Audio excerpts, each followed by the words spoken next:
We couldn't have got more square in like the bullseye of Microsoft. They turned the entire company against us. This is James Everingham, former head of engineering at Instagram with experience across many companies, including pre-IPO Netscape. People were going to use a superior solution, right? Nope. Microsoft's like, watch this. It's not a technology war. It's a distribution war. At Instagram, he worked closely with the CTO and co-founder Mike Krieger. Mikey brought me in. The engineering was hitting about 100 people. It's a common place where teams start to break. He shared many interesting stories across his 30-year career. I remember telling my product partner, 𝗵𝗵𝗀𝘀𝘀 at the time, hey, I think I'm going to go do this. And then like the next day he comes in, he goes, I think I got to go do this too. What? When you look back on your whole career, is there any career regret? Yeah, there's a lot, actually. Here's the full episode. I kind of got kicked out of college when I was just starting out, when I was 18, but they hired me 2 weeks later as a full-time computer scientist. Like At Netscape? No, this was like early in my career. Like, like I was 18, I was in college, I didn't go to my classes, I was just programming my computer. The library computer information at Penn State started using my software that I uploaded. They learned I was local. So they actually had me come in and they wanted me to come in and actually help them with migrating all their mainframe stuff to PCs. Meanwhile, the computer science program, I didn't go to any of my classes, so they kicked me out. But totally like the left hand not knowing what the right hand was doing, like they were like, hey, we want to offer you a full-time staff position. And I was like the first person hired at the university in over 50 years without a degree in a full staff position. I had to call up my mom and tell her this, like, hey, I got bad news and good news. And she started crying, like when she learned I got kicked out. So am I understanding correctly, they booted you as a student and then they hired you as a full-time? They full-time kicked me out. They sent me a letter saying, you need to reevaluate your educational goals. You can reapply later. But like I literally got a 0.0. Oh my God. I literally didn't go to any of my classes. Like I was just programming at home and totally, was working on this software that I was like obsessed with. I was all night working and I was uploading it. It was open source at the time. It was called shareware. And the university just randomly got a hold of it and was using it. And they were like, this guy's local. Let's get him in. We don't have anyone with this expertise. So I ended up working for the university for years. That's so interesting. When you got booted and hired at the same time, was that a positive, like a net positive for you, or is that? Oh, unbelievably so. It was like, I basically was able to go and like I was interested in learning. So like I ended up taking pretty much all the computer science classes that the university had over the next few years. And I never got a degree because I never took any of the electives, but I had like 150 credits of like advanced comp sci because I took them for free. I was staff. I could just go take.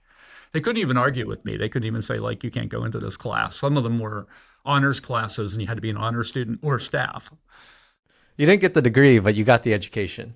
I did. It was more of I did, but I can't say that I learned the most from school. It was more from, from going off and like pursuing like my software, my curiosity outside of the university because, I worked there for 2 years and people kept sending me money for this like open source software. So I'm like, I'm going to quit and start my own company and just go do this. So I did that. I left university and started my first company when I was 20. You said open source, and in my mind, that's GitHub. Oh, yeah, no. This was a very different world back in the early 80s. This was like you write code and you would use a modem and you'd connect to a bulletin board and you'd upload your code. And it was called shareware, freeware at the time. And then people would go on these bulletin boards. It was like, one user per bulletin board. You had to sit there and redial until you could get your chance to connect and you could browse. It was like, I'm talking like 1200 baud, like you can almost read the characters and then you'd find the file and then it would take, sometimes a half a day to download. Yeah, I mean, it was a very different time. I see. Okay, so you would connect to some shared server that was horrendously slow. It wasn't even shared. It was like bulletin boards were sort of these like, I ran one too. So it was like this this system that was running on someone's computer in their house, with a single modem and a single phone line on it, and you would connect to this, and then you could use it. And then the way these if you wanted to send a message, some of these were like networks. And the way they would work is they would all shut down at like 1 in the morning and start calling each other and syncing their messages. So like there was like a few hours a night where they were just doing that. This was like early. This was like Wild West. Yeah, I mean, I can just imagine all of the potential security vulnerabilities from. Oh, well, it was a whole different time. Yeah, of course. Yeah, it was security wasn't a thing back then. And, like I was a hacker, right? That's how I got into it too, is I was writing software that would take over the phone systems. When I was a teenager, the FBI showed up at my house and asked me to stop. How did they find you? They traced my number. I was like a kid. There's two things. One, they traced my number, but the other thing was I wrote hacking software, and I was like 16 when I wrote this, and I was proud of my software, and so I put my name on it. Okay, that's how they find you. You can go still search the internet and you'll find it. So what did it do? It allowed you to completely take over an operator's phone line. Like you could blow using frequencies. At the time it was called phreaking. And like I had a Commodore, and the Commodore had this like multi-sound chip. So you could generate 2 tones at once.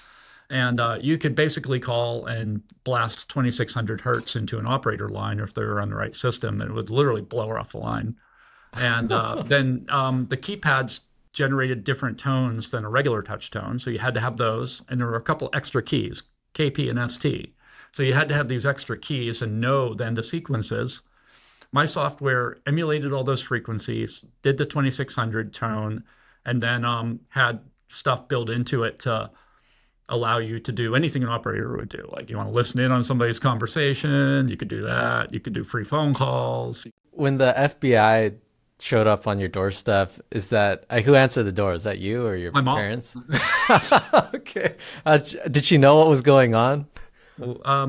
She knew it was for me, and I was concerned. Like she didn't understand what a computer was. Like I didn't either at the time, to be honest. I thought I was wasting my life. And she was like, you're down on that video game. You're not doing your schoolwork. I was like, oh, well, no, I did not know she was wrong.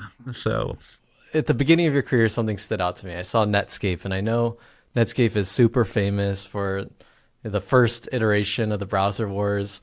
And I was curious, because you joined so early, what's the story behind you joining, and what was it like at the time? Like it sort of goes back to like how I got to California in the first place. Is like there was a company called Borland back in the day it was sort of like where all the good engineers were in the Valley, and they wrote Borland C++ and 𝗪𝗵𝗺𝗀𝗀. They were a languages company. They were they were probably the main competitor back in the early 90s to Microsoft, and I learned on Borland tools. So I got a call because of my open source software that I had. They had seen that I was building developer tools. So they recruited me to come out and interview. I didn't think they'd hire me, but they did.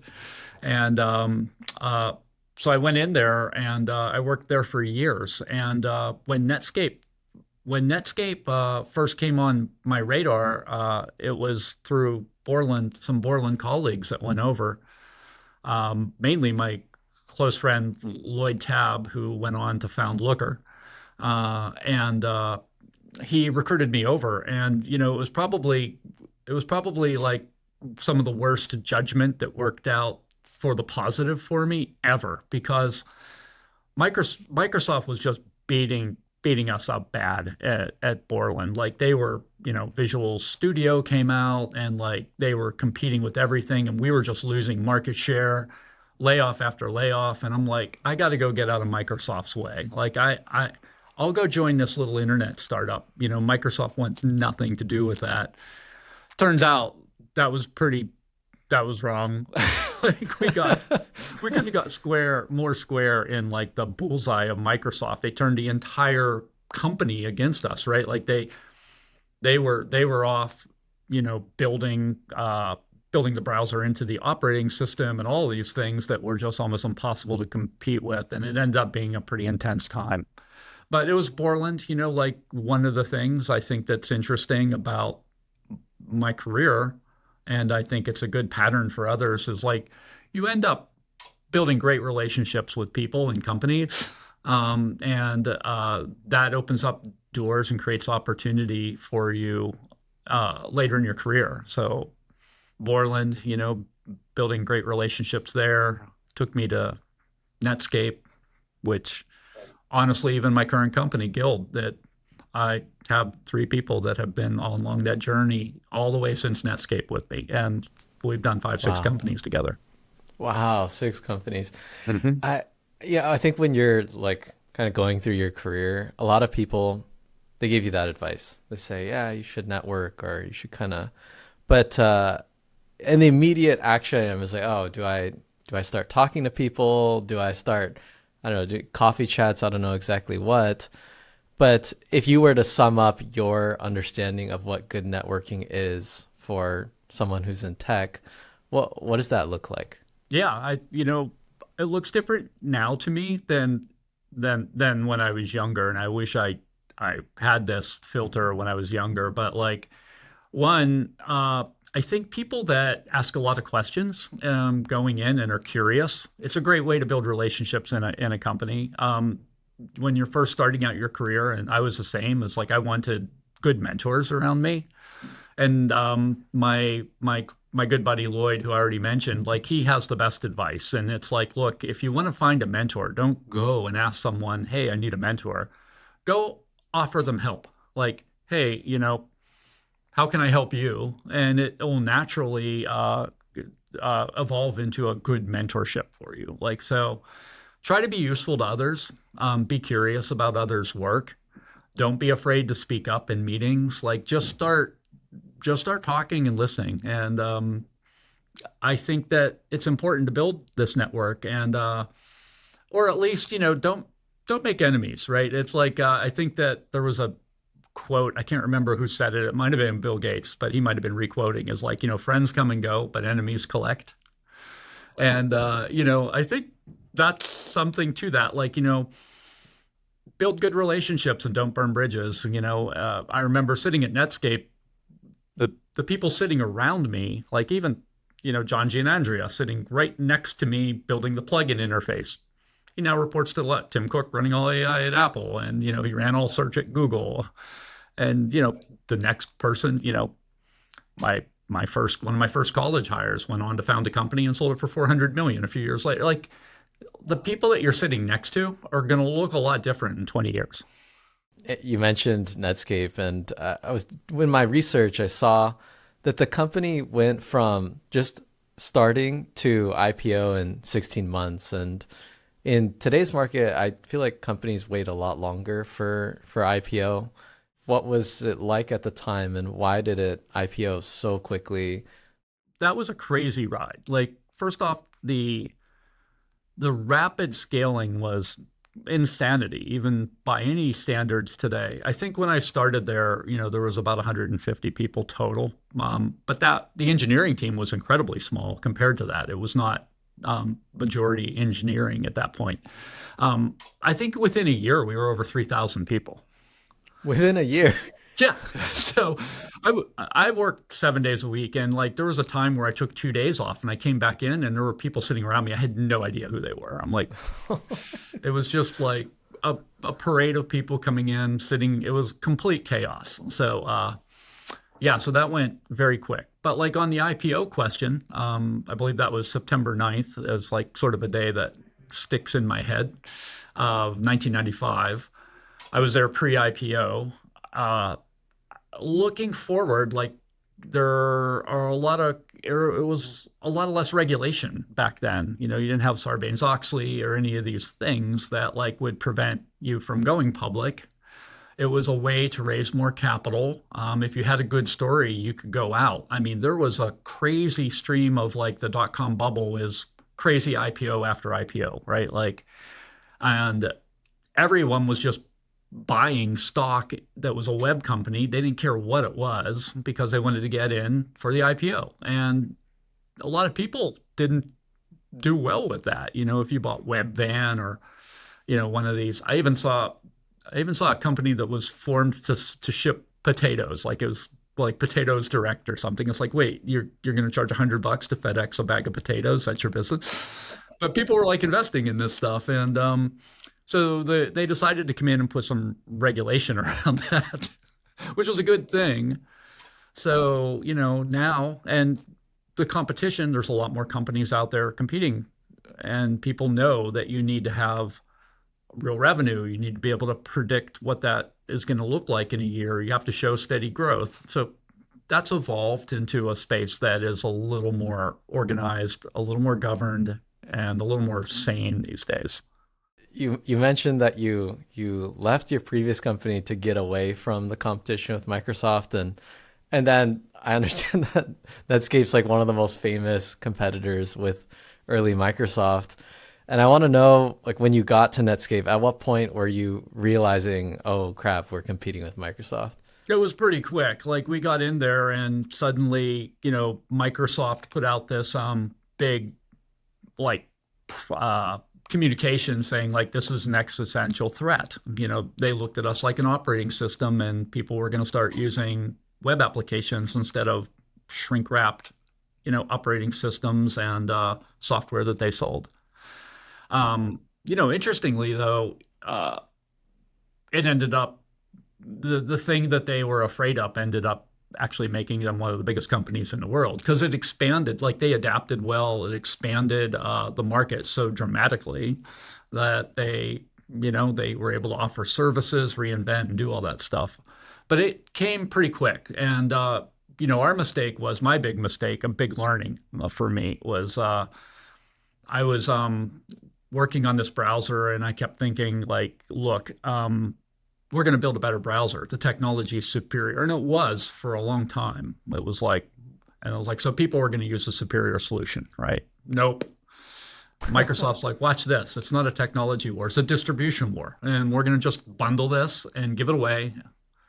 And people will not use your stuff anymore. And that's literally what happened, right? Like people didn't care once, especially when like the quality became pretty equal, right? Like if you have two products that the quality is pretty equal, people are going to just use the one that's the default. There's no reason to switch. Okay. And that's how Netscape made money. We sold these browsers, right? That was our original model. Like we sold these. They were like $35. We were growing fast. And then Microsoft gave it away and instantly killed all the revenue going to Netscape for the browsers. What was the internal reaction at Netscape among you and your peers when the competition was happening? At first, like we felt like we were on a mission. Like the engineers, we felt like we were on like this mission of interconnecting the world and bringing it. So like we were really focused on that. So in one way it was validating, like, oh, this is a big space, Microsoft sees it. But on the other hand, it was like completely depressing and stressful. It's like, okay, they just gave away our product. What do we do? Luckily, we had the Netscape browser would default to netscape.com. That was like the landing page. And we had a tremendous amount of traffic. So we started monetizing netscape.com as the first like web service and added like email to it, like webmail and things like that. And so that started actually filling that gap. But we had to invent that on the fly, and it was a stressful time to get there. I was reading the Wikipedia page about the browser wars, and I saw like a really interesting part about the competition. It said in 1997, September, they launched Internet Explorer 4, and on the release, they put a giant E logo somewhere in San Francisco, and it says Netscape employees showing up to work the following morning found the logo on their front lawn paired with a greeting card signed "Best wishes, the IE team."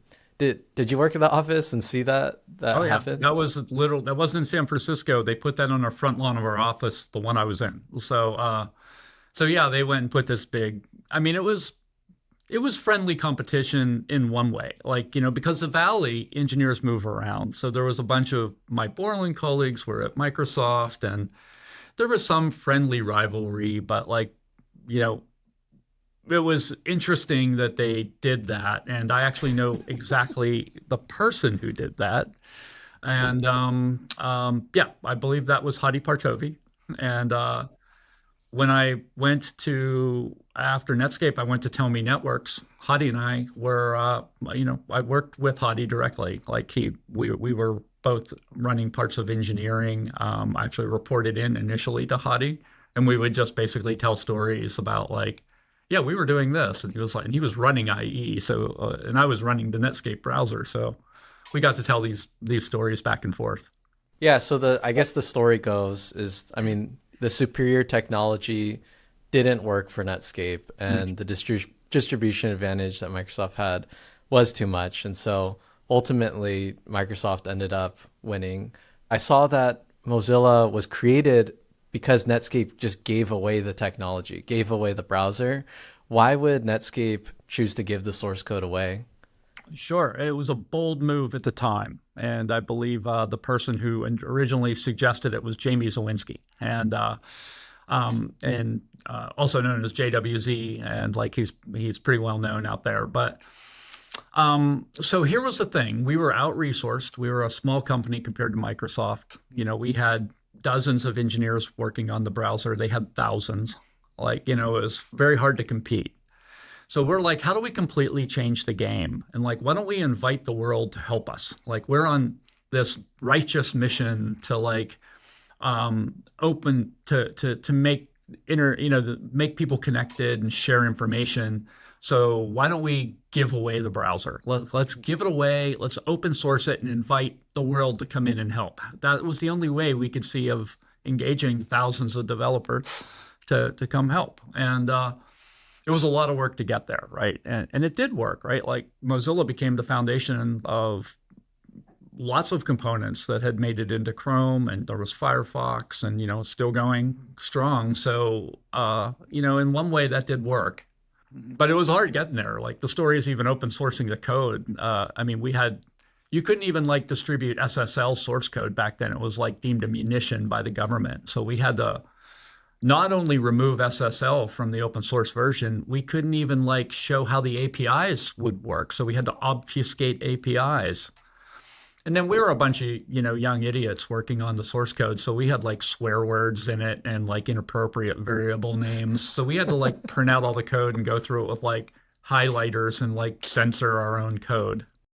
Why didn't you just grep the code for bad words? Because you don't know what they are. If you have a variable named 𝗪𝗪𝗪𝗀 breeding like bunnies, like how do you grep for that? Literally, that was a variable name. So, you know, so like we had to go through and make sure like it was something that wasn't going to get us trouble sharing. Funny story, I think JW's Jamie, he saved all the censored code and then he released it all. So like you can go out there and find all of the censored code from that. Oh, that's funny. What you mentioned the government deemed SSL like a munition? What does that mean? It meant that it was like a dangerous technology. Like if people could encrypt stuff and the government or you know legal authorities couldn't ever unencrypt it. So back then, even like very small levels of encryption were concerning, and we couldn't distribute it because like people could weaponize it if they got a hold of it. That was the theory. And before we leave this part of your career, is there any like I guess lesson learned or, you know, favorite other story that you'd want to share? Otherwise we can go on. You know, I think the lessons learned there is like when you're joining a company, like understand what who the competition is and what the war is. You know, I think that's interesting, especially today, right? Like everyone's fighting to win the AI wars. Like, what does that mean? And what is the war? Is it a technology war? Is it a data war? Is it a distribution war? Like, what is it? You know, maybe back into like your career choices from that level of understanding.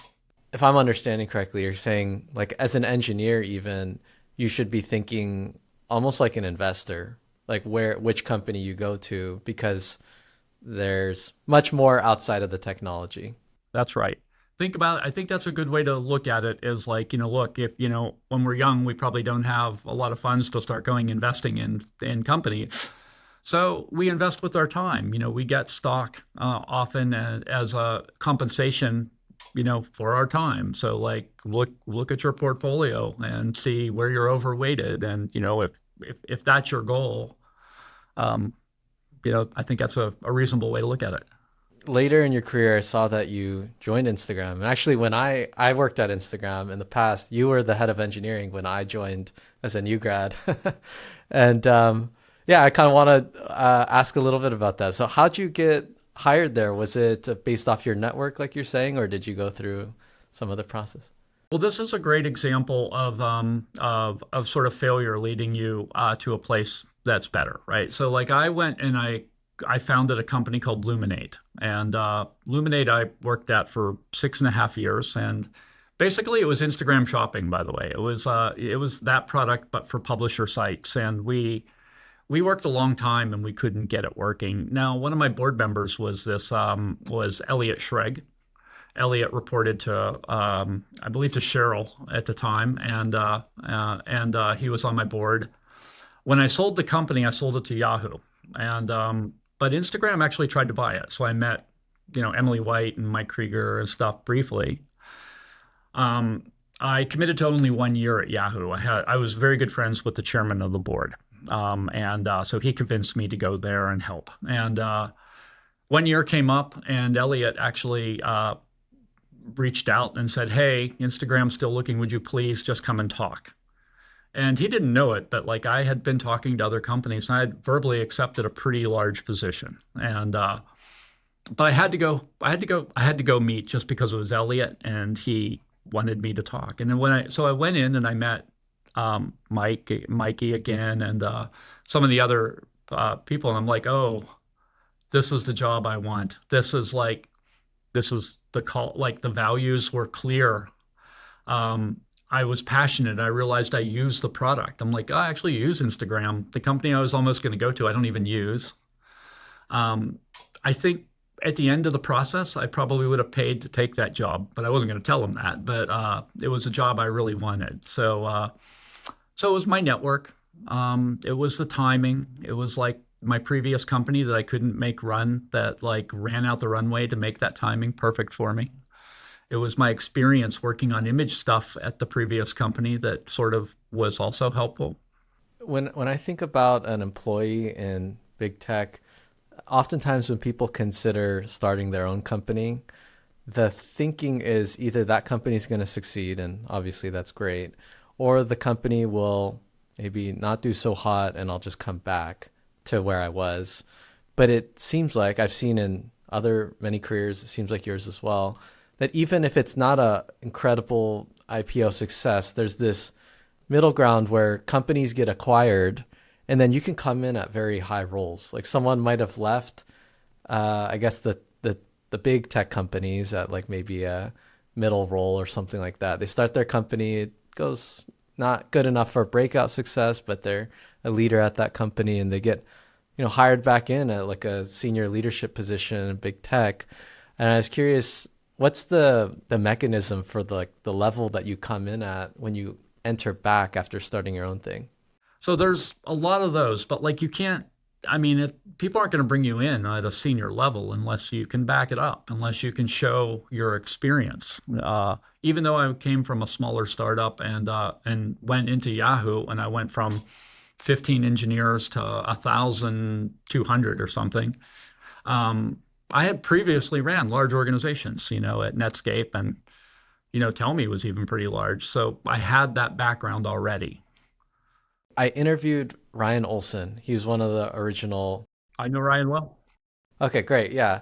And so we were talking about Instagram stories, and he mentioned something really interesting in that project, which was that actually when the project started, you immediately kind of cut the size of the team almost in half or significantly, just down to like Ryan Olson and a few other people, so that the project could move faster. And he said that was a big part of the project's success. And you were the head of engineering at the time. So I was curious if you had any thoughts on what did you see that that made that a good decision at the time? Instagram stories was an interesting thing. Now, like your natural instinct is like, hey, Snapchat's gaining traction and like we need to go do what Microsoft did, turn the whole company against this. But really, this is where your entrepreneurial skills come in. It's like, hey, what we need is a small team that can move really fast. So like you want to set it up so that you have really capable people, you have the right types of engineers who are very proactive, and then you remove any roadblocks from them. So you give them a separate area where it's not dependent upon like, uh, deep APIs and blocking points into other organizations. So you set it up so that they can move fast. And so we did that purposely, right? And I think it was like 3 months. It was a 3-month project. We went from zero to releasing stories, and it was a pretty big success. But I think maybe a lot of managers might naively think, oh, competitors coming, we got to move fast. That means throw a lot of engineering resources at it. So here's a 20-person team, go, go, go. As opposed to, it sounds like you have a different philosophy here, which is a small talent dense team. That's right. With the founders leading it directly, right? Kevin and Mikey were heavily involved, and brilliant product thinking and execution at that level as well. When you get a small team that's capable and you give them clear ownership and you remove dependencies, that is one way to increase speed. So if you get a large team, they tend to be interdependent. You start federating large pieces of architecture, and pretty soon, those dependencies end up slowing you down. So I think sometimes it's better to start with something small and build on it rather than trying to build the big thing at the beginning, and evolve it over time. And that's sort of what this was. It's like, let's get it working. Let's get it stood up. Let's get this thing working, and then plug it into the product and we'll scale it, instead of like, what does this look like at large scale? And let's build that from assuming that. That ends up often being a way less efficient way to get something done. And it's definitely a lot slower. Mike Krieger had and it was the name of my conference room. It was called 𝗧𝗶𝗺𝗀𝘀, that he said, do the simple thing first. I don't know if you recall this, but hey, if we're going to go off and we have a thesis, before we go off and just pour the whole company in it, what's like the simplest, hackiest thing we can do to go prove this thesis true? And, that was sort of part of the values of Instagram, is like, what's the simplest thing we can do to go prove this thesis before we scale it? You were hired as the head of engineering, and at the time, Mike Krieger was still the CTO there. What are the differences between that CTO role and the head of engineering role, and how did you partner with Mike Krieger, and what went well, what didn't? Yeah, so Mikey brought me in. The engineering was hitting about 100 people. It's a common place where teams start to break. And Mikey's brilliant. He was actually a really gifted manager too, but he just didn't want to do that. And he wanted to focus on the technology and even coding. That was his true joy. So he brought me in. So the initial confusing things to the team was like, what are our different roles? Who do I listen to? I'm used to getting directions from Mikey. So you have to be pretty clear. So the first thing that we did is we wrote our job descriptions and we published them to the org. And so, and classically a CTO is works with customers, new technologies, works on the product and the technology roadmap, experiments, all of these things, builds the external engineering brand. And the VP, or the head of engineering, it's usually a people management thing. It's like hiring, execution, org structure, performance reviews, all that fun stuff, right? And so think technology, roadmap for CTO, think process, people, staffing, execution with the VP of Eng. So we published that. And we even came up with flowcharts. Hey, we put it out to the team. We're like, hey, I want 5 more headcount, go do this project. And it's like, come to me. hey, you know, I want to use this new technology. I think it would be cool. Go to Mikey. So like we also put like a roadmap out there, and then it took some evangelism. You know, like, hey, you know, to get people to learn where to go for what they needed. People often confuse this, by the way. You know, it's like people confuse the difference between a CTO and a VP of Eng. Like I get called into a lot of companies saying, hey, we need a new CTO. And I'm like, why? What's breaking? And they almost always describe VP of Eng problems. I'm like, I don't think you need a CTO. I think you need a VP of Eng. It's a very different person. As we kind of wrap up this Instagram leg of your career, is there anything that you think I might have missed, or kind of like lessons that you learned from this part of your career? Yeah, no, you know, I think that the one thing that I remember is like, you know, when I came into Instagram, it was a different company. Everyone's nervous when they go into a new job, and they brought me in right when engineering teams start to break, but like these weren't breaking, and I was very confused at the beginning, and I was starting to feel like I was a dinosaur. I'm like, wait, you know, this is all working. This isn't breaking. Like, what kind of management voodoo is going on here that I don't understand? And then about 150 to 200 engineers just started breaking. And I'm like, oh, wait, these people are so smart. They're able to IQ their way past like that normal barrier. Because what usually breaks is communication lines. Like you have to hold a lot of stuff in your head, use face familiarity with people. It's called, you know, Dunbar's number, all that stuff. But like the people were just so gifted and smart at Instagram, they were able to IQ past that.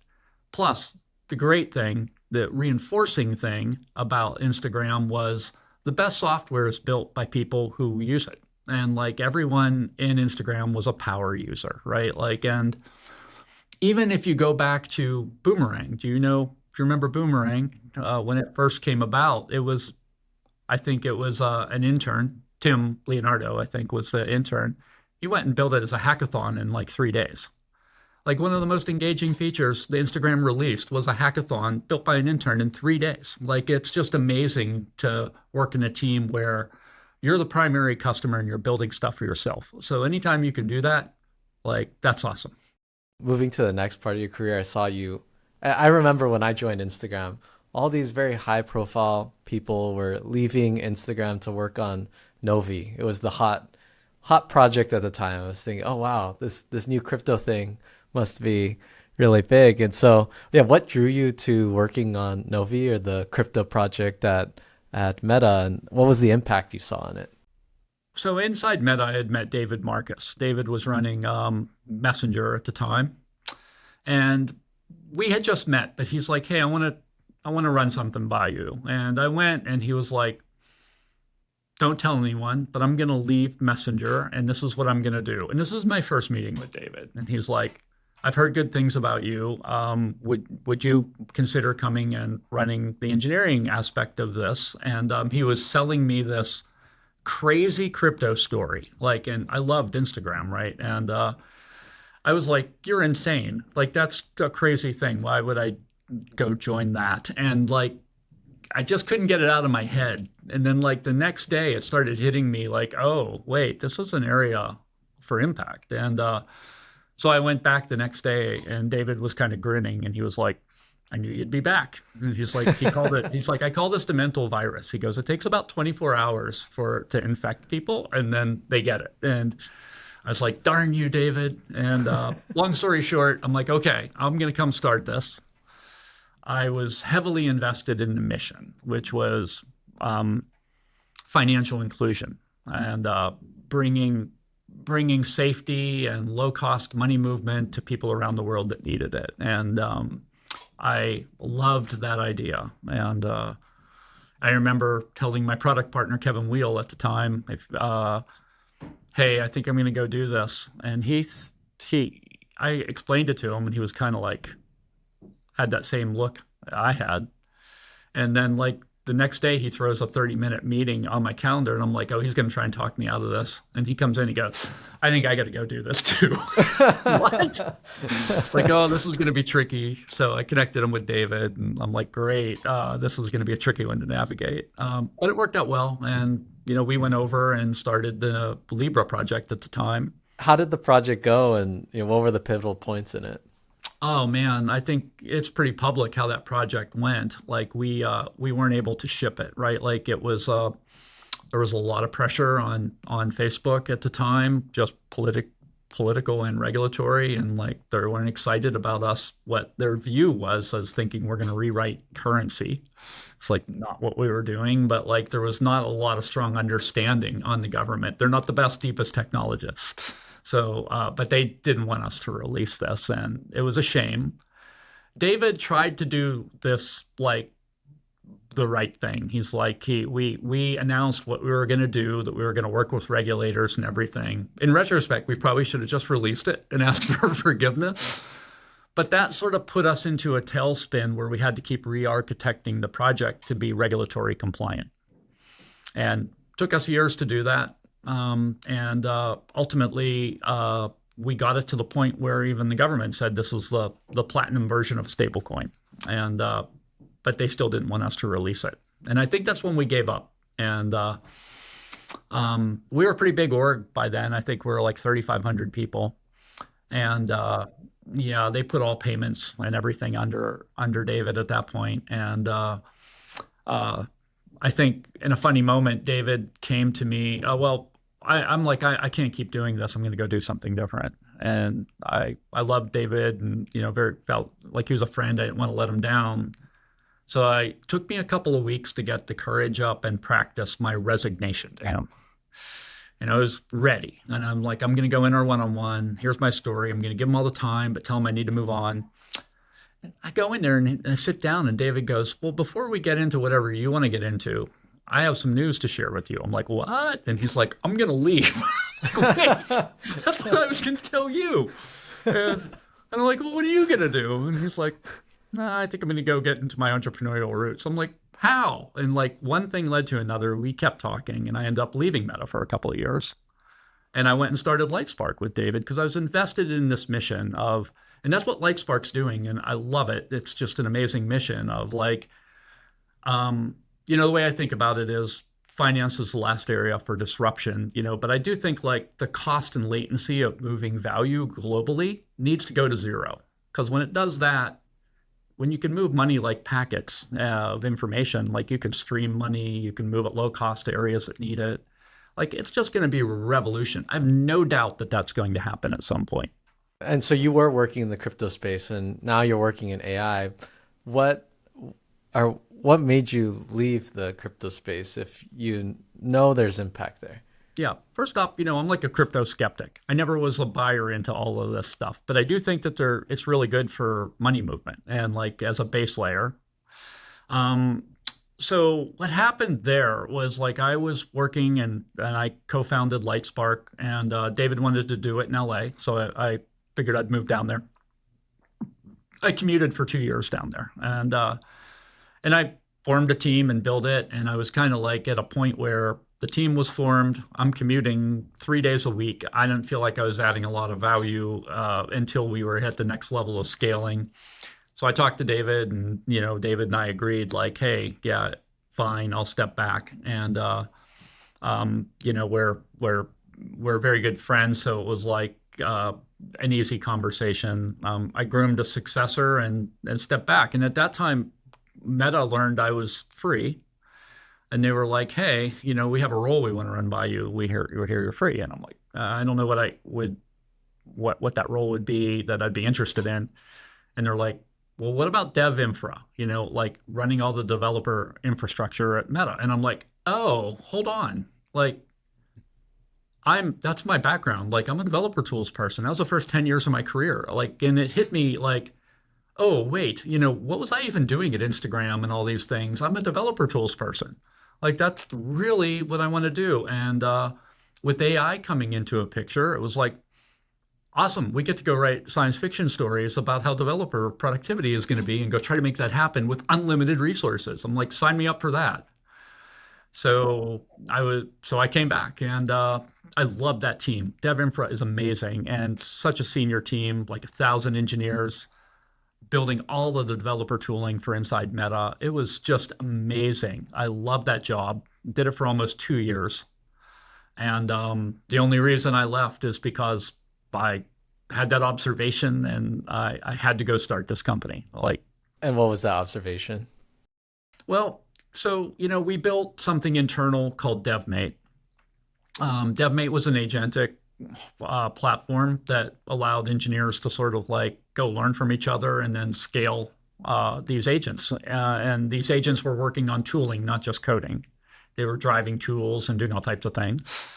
And it went viral internally. Like, we couldn't keep up with the demand. Like, within months, like, it needed an entire dev server per 𝗪𝗵𝗍𝗀 instance, and there were 40,000 plus engineers at Meta, and pretty soon everybody wanted an instance, and some of them wanted 3 instances. So you're like, how do we allocate all these dev servers? But it was such strong pool. You're like, oh, I see the dynamics at work here. Like, 40,000 developers is fun, but it would be fun to go do this for 40 million. And so we took a lot of these lessons, and we're like, yeah, we kind of think we see around the corner of what the world needs for this to work inside their companies. And that led to the formation of Guild. When I look at the AI space, it feels like a bloodbath, or it's like incredibly competitive. When you saw the space, I guess what gives you the confidence that you will compete well, or what is the niche that you're going to focus on? First off, I don't have the confidence, but I have the drive, and I'll tell you that much. Like, it's like I deeply believe that what we are building is needed. So there's that. But like, I'm always looking out of the corners of my eyes of like, who else is building this, and who might not execute. That's just what an entrepreneur does.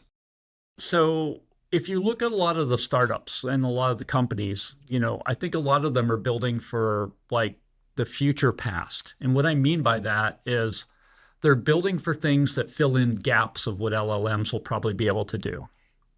Like, look at Cursor, it's autocomplete. Now, LLMs are starting to get to be able to completely write code without an IDE. It's like, okay, you built a product on a bus stop, not at where the end of the line is, So what's that end of the line? And like, what is needed, regardless of all of that? So what we're building is a control plane, and it's a layer of infrastructure that allows you to manage these agents inside a company. Like, your agents, if they're rolling around in your infrastructure, you want to treat them like employees, right? Like, some of them, some of them you want to have access to things, some you want to restrict, you want to report on what they're doing, you need to observe, you don't want one agent just like tanking your token budget, you need circuit breakers, you need a governance layer for that, regardless of like where this ends or which model company wins. You need this, right? So like, we believe that we're building, something that's needed. And in any like scenario where Anthropic or OpenAI or Meta or somebody else wins, you just need this layer. Let me paint you a vision of where I think like things are going to go. Okay.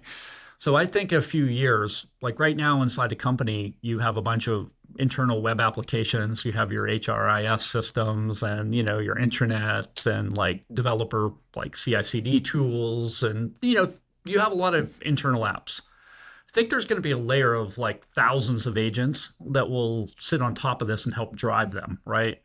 For example, we build an agent that we use on our own system here that basically doesn't make duplicate bugs possible, right? It's a really simple thing. It's like you submit a Git issue, it fires a webhook. Our agent wakes up and goes, let me look and see if there's one that's like this. And it just marks a duplicate and goes back to sleep. That's different than a coding agent, right? So you can imagine anywhere where there's a tool integration, prompts, and evals, you can go into design, you can go into product, you can go to HR. It's just basically workflow management in a company. And that's the thing where we think it's going. But if that's the case, then, you're just like people, you probably don't want your engineers having access to your finance systems. You don't want your finance people having access to your code base. Like, all of these things you're going to need to set up policies around, and even like regulatory policies you're going to need that, especially in a large public company. So you need layers to be able to enforce that. AI is non-deterministic, right? Like, it's like, you can't guarantee what the outcome is based on any inputs. If you're building a stable infrastructure layer, you need it to be deterministic. So you need to put a deterministic layer on top of this non-deterministic technology. It's the only way right now. Okay, so it's almost like this harness that will, yeah, control plane is a great way to put it. Control plane for the agents within maybe a corporate environment. Centralize it. Like right now, like you see people using these AI agents. We had one customer that they have their developers running agents on their laptops. They don't know where they're running. This is one that blew through their token budget, one agent in 12 hours, and they didn't know. So you centralize that. Okay, here's a central runtime. You make it so agents can work together in a secure way. So you put bubble wraps around them. You don't want these agents just YOLOing it in your infrastructure, right? So like you have to put control around them. I use this analogy, like there's this movie Gremlins. You remember Gremlins? I haven't seen it, but Gremlins, yeah. It was like this cheesy Spielberg movie where these little furry creatures started multiplying quick and they just were causing chaos in town, taking over the electric power grid. Like AI agents are like that, right? It's like they're just like, once they start multiplying and they're like, you can't predict what they're doing, like that's a problem. So you need to be able to put a layer there that provides some predictability and control around that. That's what we're building. Yeah, at this point, I feel like you have so much management experience. So I wanted to discuss this high level management philosophy that I see in the industry, which is that I see that this Elon Musk style of management is kind of like getting in the details, micromanaging. And I hear a lot of people who are against that as well. And curious what side of that you're on, and maybe we can discuss the pros and cons of each of the approaches. Yeah, sure. Well, look, I think that there's different tools for different jobs. And so what you're describing when you talk about these two different management styles, they're in two very different environments. And so I'm not a micromanager, but I've also been fortunate enough to have incredibly capable people to work with. So, you can think of an org as a top-down org, like where you have a leader with a very clear vision and you're hiring a workforce, he or she's hiring a workforce to help achieve that mission. Or, you can be the opposite of that and consider yourself at the bottom of the org chart and you're trying to act as a tool to help that team achieve their vision. That's the one I am. Now, that being said, there are times where, if your team isn't performing, and I've inherited some teams that were not working well and things like that, where I've had to go in and micromanage, but not for long. You want to only use it as a tool, in my opinion, to fix things and then step back out of that. I think that our job in technology is this is a creative job. Right? Like you don't know what it looks like often. You just know what outcome you want, right? And if you're going to do that, you have to free people. You don't want to hire smart people and think for them.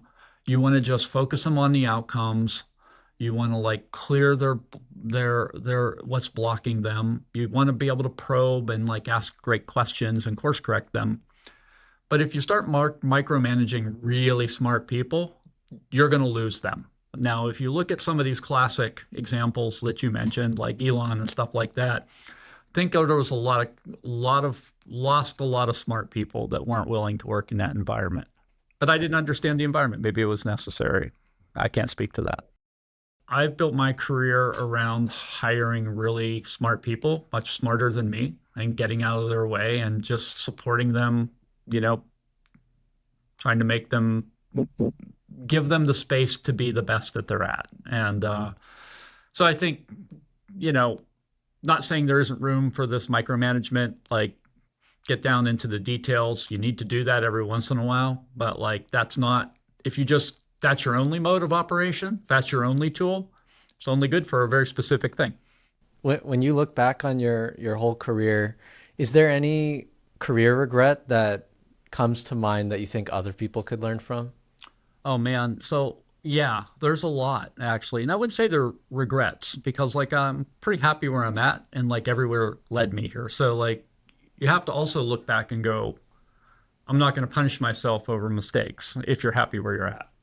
I'll tell you things though that like I wish I would have known or I wish I would have appreciated when I was younger is like I'm not an intern age anymore. I'm a little older and time is my scarce commodity now. Like so back when I was younger, it was okay to like beat my head against a wall for 6, 7 years. I'm like, I have all the time in the world. I would like to have that time back and spend it well. So like, be sure you're doing what you love and be sure you're having good days because that's really your scarce commodity, So that's one thing. Um, Go where the smart people are. Like I learned this by accident. Like I was fortunate enough to get recruited into Netscape and Borland, like where all the smart people were. Like going there really helped build me a network that's just, people, the early engineers at Netscape and Borland are kind of like owning the valley now. Mark Andreessen and so that's also good. And that's where I got the best mentors and learned the most. And I'd say one simple tactical one if you're just starting at a company, like this might sound silly, but I would say I wish I would have just maxed out my 401k on day one. Like just go max out your 401k. It sounds like you're going to get a reduction in salary and you may not be starting out at high, but trust me, you'll forget it. But like when you're my age, that is going to be a giant amount of money. I wish I would have done that earlier. So that's the other tactical thing I would do. If you could go back to the beginning of your career and give yourself some advice, knowing everything you know now, what would you say? I would speak up more. Like, I remember being afraid to speak up because like I was worried that people would think I was an idiot. But it turns out that like those are the people now that I notice are the people that even if what they say is off, they're not afraid to speak up. So speak up, like be curious. Like I wish I would have networked more and asked people like more about what they were doing. And one simple thing is like it didn't occur to me. It's sort of a version of go where the smart people, or like I was 7 years in Pennsylvania working. That's where I'm from. It didn't occur to me to like go to like I got recruited into Borland, but like in retrospect, it was like if I were an actor, and like it didn't occur to me in 7 years to go try Hollywood. It's like, you know, it made all the difference was getting into the valley where there was so much opportunity and resources. I wish I would have done that earlier. That makes sense. Awesome. Well, thank you so much for your time, James. I really appreciate it. It was great to meet you. Yeah, great. Thanks for taking the time. It's a fun conversation. Thank you for listening to the podcast. It's a passion project of mine that I've really enjoyed building. Another passion project that I've been working on kind of in secret is building an ergonomic keyboard that I wish existed. And I finally have a prototype. So I'd love to show you what we've built. It's ultra low profile and ergonomic, and I couldn't find anything like it on the market. So that's why we built it. I'll put a link to the keyboard in the description. You can take a look and learn more about the project there. We could definitely use your support. Also, if you have any feedback for me about the show, I'd love to hear it. Comments on YouTube have led to guests coming on like 𝗹𝗺𝗀𝗀𝘀𝘁 and 𝗪𝗵𝗱𝗺. I wasn't aware of them until someone dropped a comment. Also, feedback in the comments helped me learn to reduce the number of cliffhangers in the intros. So your comments definitely make a difference. Please keep letting me know what you'd like to see more of in the show, and I'll see you in the next episode.